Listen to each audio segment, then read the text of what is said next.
very good evening to you. You're joining us on Vantage Point, telecast on TV1. And before we head into the program, I think we need to make a special announcement. Vantage Point was presented with Raigam Tele Award this month, and a special gratitude, and we would like to extend our gratitude to all our viewers watching us and for all the support that has been extended to us throughout the years. And today joining me is Dr. Tilaka. Well, congratulations, Stephanie. Thank you very much, Doctor. Quite rightly collected the award for the presenter of the best and it's definitely talk teamwork. show. Yes, definitely So, teamwork. well done. Thank you very much. Pat ourselves on the back. So that's a good start. I think we all need to pat ourselves on the back because it has been going on for years now. Yeah, we won a state award. Yes, and we won, last and it year. adds up to all our collection of awards. That Mahina got the That's award right. last year for the same program. That's so we've been doing okay. We've been doing okay. So just to start off today's edition of Vantage Point, something that has really got our attention over the week, where there is a lot of debate over whether the central bank governor should remain in his position or not, whether his tenure should be extended or not. And Minister Lakshman Kiriyala very famously made a statement saying that he in fact should remain in his position as central bank governor. What are your views on that, Doctor? Well, Stephanie, I mean, this is both the right and the wrong place for me to talk about it, because no station has done more to explore the issue of the bond scam, the central bank bond scam, than your station, and especially your economics and financial affairs specialist, Faraz Shaukat Ali. I mean, he's done some brilliant investigative journalism for the electronic media by taking this whole thing apart. And I wish, somebody put those segments together before this decision is made. I think it'll be distressing if there is no change. Now, I must say that Mr. Arjuna Mahendra's father is known to me as a distinguished diplomat, Charlie Mahendra, and Arjuna himself. My wife and I met him in Singapore. He's a very affable, very nice guy, obviously a smart guy. So as a person, I have absolutely no problems with him. But from the get-go, President Sirisena rightly had his reservations. I remember in 2015, President Sirisena was reluctant to appoint him, and I think Minister Champika Ranawaka was also raising questions. Now, the main issue at that time was that he was a citizen of Singapore. He had renounced his Sri Lankan citizenship, so it is a question of giving this post of the governor of the central bank to a foreigner in that sense, technically. And to someone who obviously didn't identify with Sri Lanka, had no roots. I mean, he had just severed his roots with Sri Lanka. But he was appointed at the insistence of Prime Minister Wickremesinghe.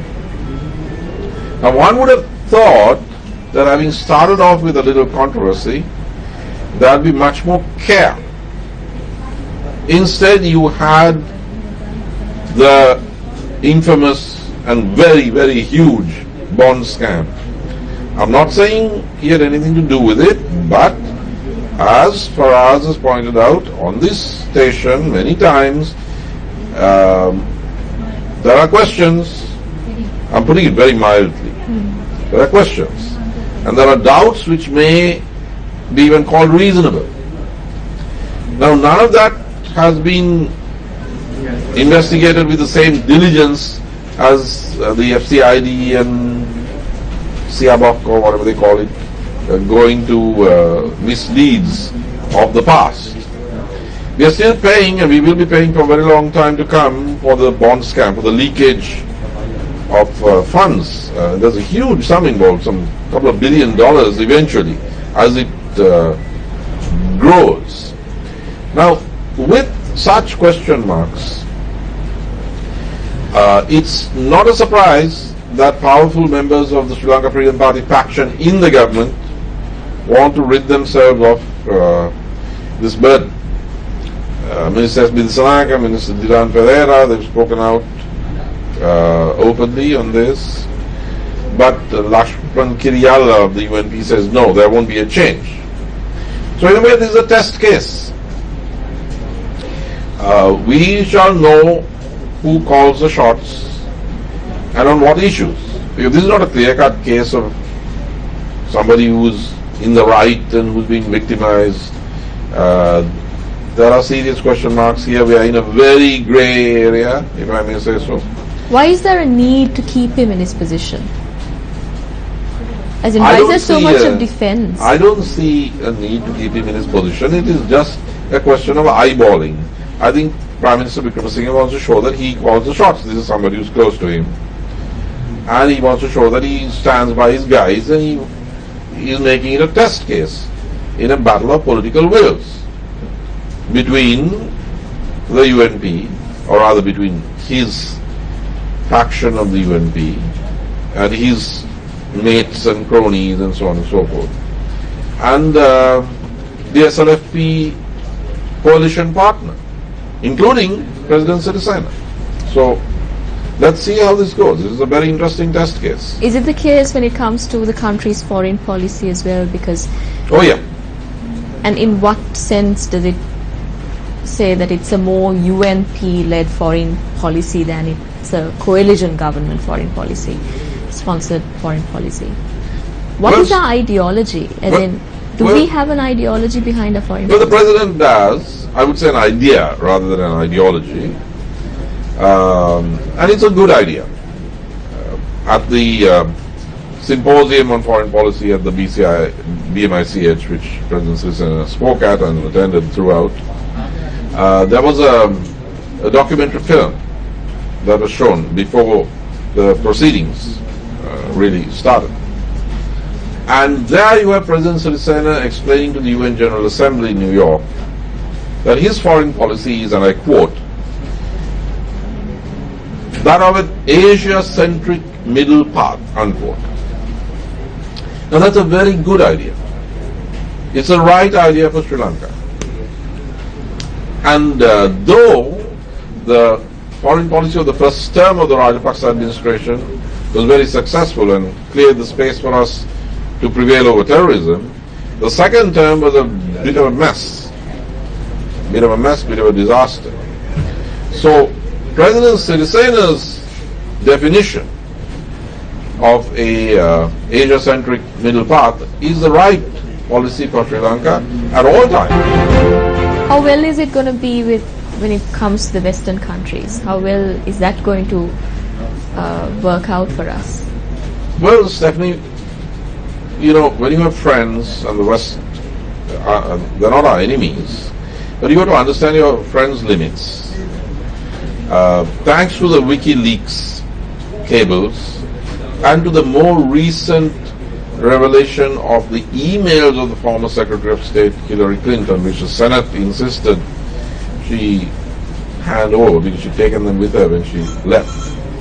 We now know what Washington's attitude to Sri Lanka was, because there is a cable dated the 4th of May 2009 signed by Secretary of State Clinton herself, and there is an email same day, May 4th, 2009, which documents a conference held in Washington, D.C., which show us very clearly what was going on. There was a strong attempt by Secretary of State Clinton, working with British Foreign Secretary David Miliband, to stop the Sri Lankan war from finishing off the Tiger leadership. Now, that doesn't make her our enemy. That doesn't make Washington our enemy by any means. It's a friend. But we have to understand that there were certain compulsions which put us at loggerheads, because we needed to finish this 30-year war in a manner that Mr. Prabhakaran couldn't leave and restart it, because he'd done it so often. So, the West contains very strong Tamil voter blocks, and these are dominated by the political Tamil diaspora, which is still quite hardline. They're quite hawkish. I mean, they commemorate Prabhakaran and Mahavira Day and so on and so forth. So the West is, it is influenced by some of these lobbies and their own human rights lobbies, the international NGOs, liberal opinion. They maintain dual standards because if any terrorist does anything in their country, then they go and bomb the other country. But we had a 30-year war with suicide bombers here, but they wanted us to stop at the last moment. So we have to understand the limits of our friends. We also have to understand that some of our other friends have stood by us more consistently. I'm not just talking about one or two like China, Russia, Cuba and so on. I would say for the most part, Asia has seen eye to eye with us. And in any case, Asia is where we are. We are Asia. Asia is also the fastest growing area economically in the world. So President Sirsen is right when he calls for an Asia-centric middle path. But my point, and I made this publicly with President Sirsen listening, is that while his foreign policy doctrine or concept is correct, it is not the foreign policy that is being practiced by Prime Minister Wickremesinghe, Foreign Minister Mangala Samaraweera, and former President Chandrika Bandaranaike Kumarapati. Theirs is not an Asia-centric policy, it's a West-centric policy. It's not a middle path policy, it's a right-wing policy. And it's not a policy of non-alignment, which President Sirsen says he adheres to, but a policy of alignment with the West. So there is an asymmetry. Now whether this will turn into a fissure, or whether President Sirsen will be able to ensure that his policy is carried out, the policy of the executive is carried out by the entire government, I do not know. I hope that that is the case. But there is also a problem concerning Geneva. Now we talk about the general concept of an Asia-centric middle path, but there is the specific problem of the UN Human Rights Council. And as the ambassador of China, Ambassador Yi, said in Colombo at a conference of the Regional Center for Strategic Studies a few weeks ago, and this was published in the newspapers, he spoke about the UNHRC resolution, and he said that he hopes that adherence to the UNHRC resolution concerning reconciliation doesn't actually cause problems for reconciliation in Sri Lanka, and it doesn't cause renewed domestic conflict. He went on to say that China's view is that no external entity should interfere in Sri Lanka's internal processes. So, our economically most important friend, or should I say renewed friend, China, renewed because its government had drifted away from China and has now gone back to China for economic support, has said very clearly what it thinks is in our interest and what isn't. Now, I'm not saying we have to adhere to China's policy, but if you talk to the Asian countries, including India, you would see that none of those countries support or practice special courts to try their armed forces when they have fought against and vanquished terrorism. But Prime Minister Wickremesinghe is talking about a special court. He says with local judges, but it's a special court. President Sirsen, on the other hand, has clearly said that he trusts the existing courts of Sri Lanka, and he thinks that they're quite independent, sufficiently independent, especially after the 19th Amendment. He says he trusts the Sri Lankan lawyers. Foreign Minister Mangala Samaraweera says he's going to have independent special counsel for this mechanism. What do you mean by independent? Are Sri Lankan lawyers not independent? How are these lawyers, counsel going to be more independent than the existing counsel who practice in Sri Lankan courts?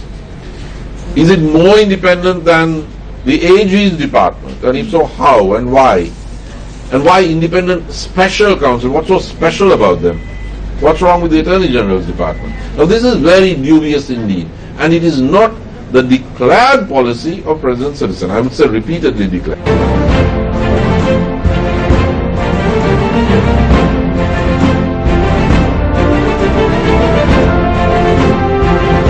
government of Sri Lanka siding with Western countries and the Westerners, there has been a lot of advantages that we were able to reap, especially the IMF loan.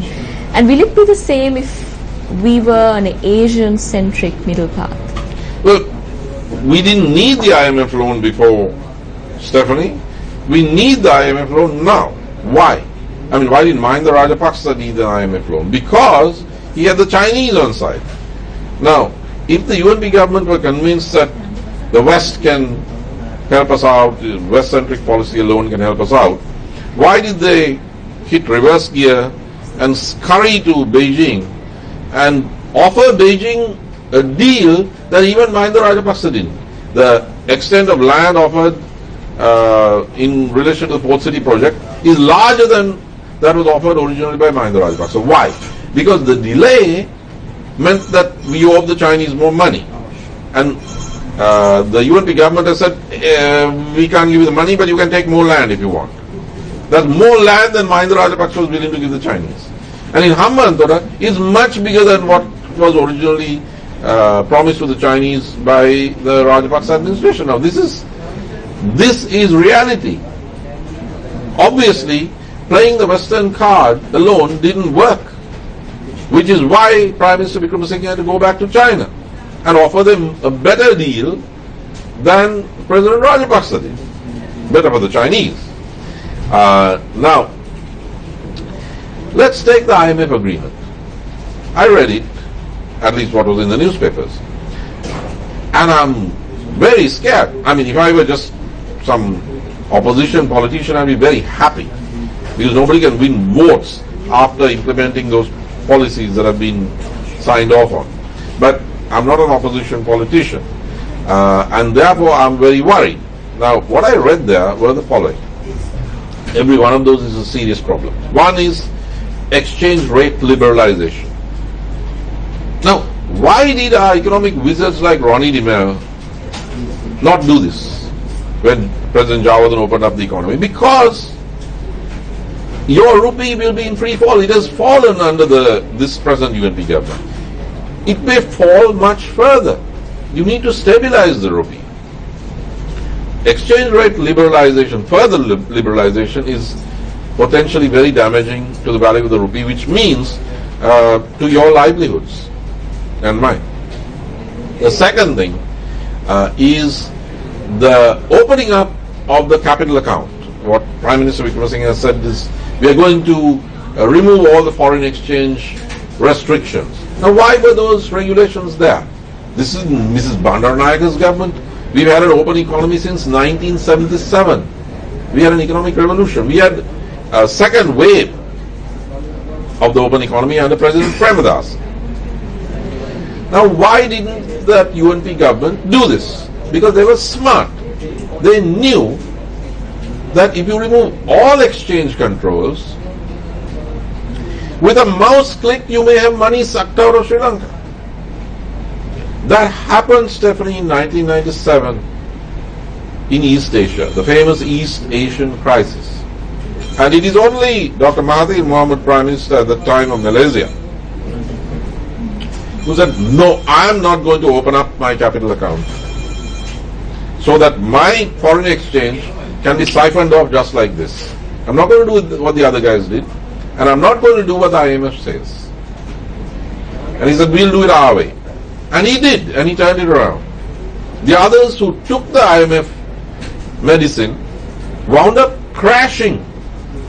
There were riots in the streets of Indonesia, Jakarta. The government toppled. I mean, I'm not saying that government shouldn't have been toppled. It was Suharto administration. I'm glad it was toppled. But that's what happened when this complete freeing of exchange controls or opening up of the capital account took place. We are going to do that. We have committed ourselves to it. The phrase is a fundamental reset of economic policy.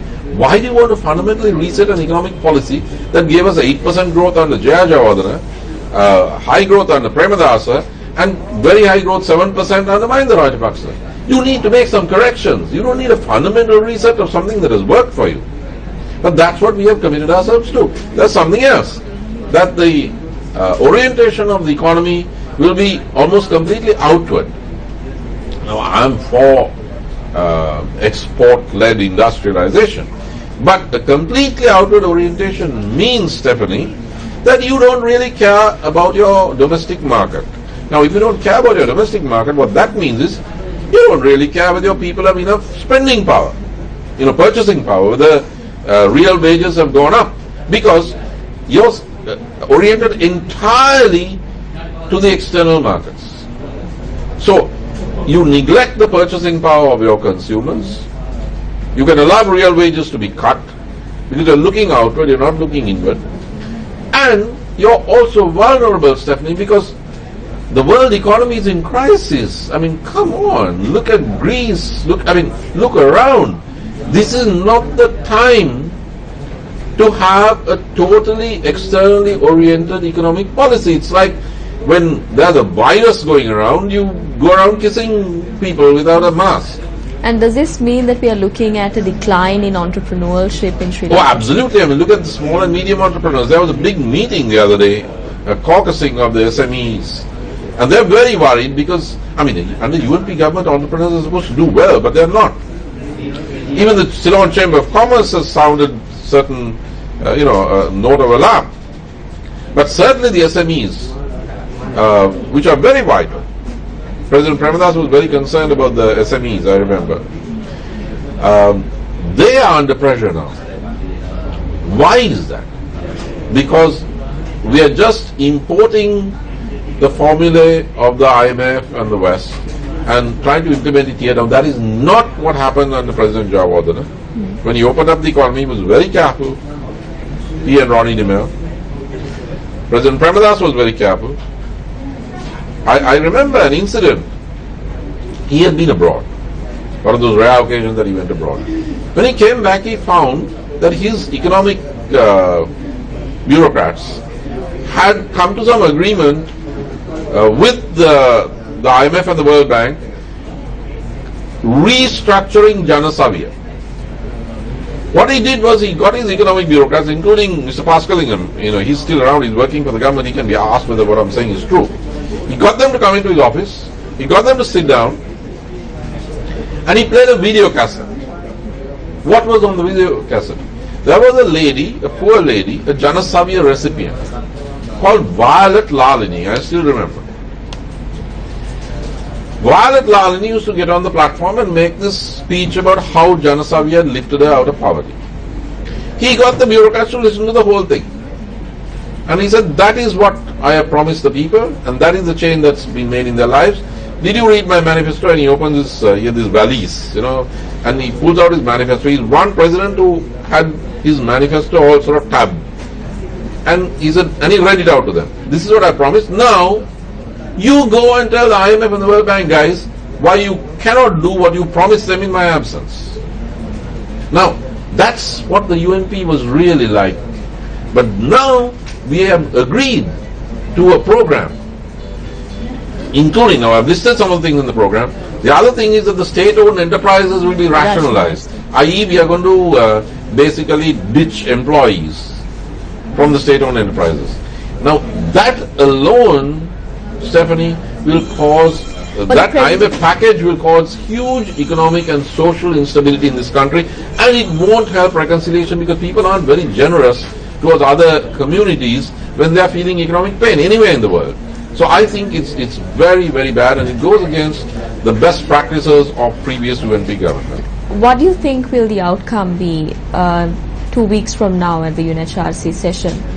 How much of an advantage do you think Sri Lanka would have in the platform of the UNHRC? Well, obviously we are not mobilizing our friends, and President Sirisena has in the last 1.5 years renewed relationships all around the campus, which is a good thing. I said that publicly. He has expanded our global space. But what he has gone and done, he's cleared a space for us. That space had been shrinking in the second term, not the first term, of the Rajapaksa administration. Now President Sirisena has cleared some of that space. But the Prime Minister and the Foreign Minister and the former President have not been negotiating in the UNHRC or with the IMF to strike a hard bargain which is in the interest of Sri Lanka. They are not guided by the national interest of Sri Lanka, and that's why I say there is an asymmetry between President Sirisena's pragmatic policies and the pro-Western mimicry of Prime Minister Wickremesinghe and Foreign Minister Mangala Samaraweera. And we will have more to discuss probably the next week when we have our show on the probably the next week, and we will be having an extended discussion on this because the UNHRC session is next week, and the oral statement will be delivered. Thank you very much for joining us, Dr. Jayanjaya Tilaka, and we will be meeting all of you all next week. And in the meantime, if you need to comment or even post anything or comments or your views, you can log on to our website, and also you can follow our Twitter handle at Newsfirst_EN for more.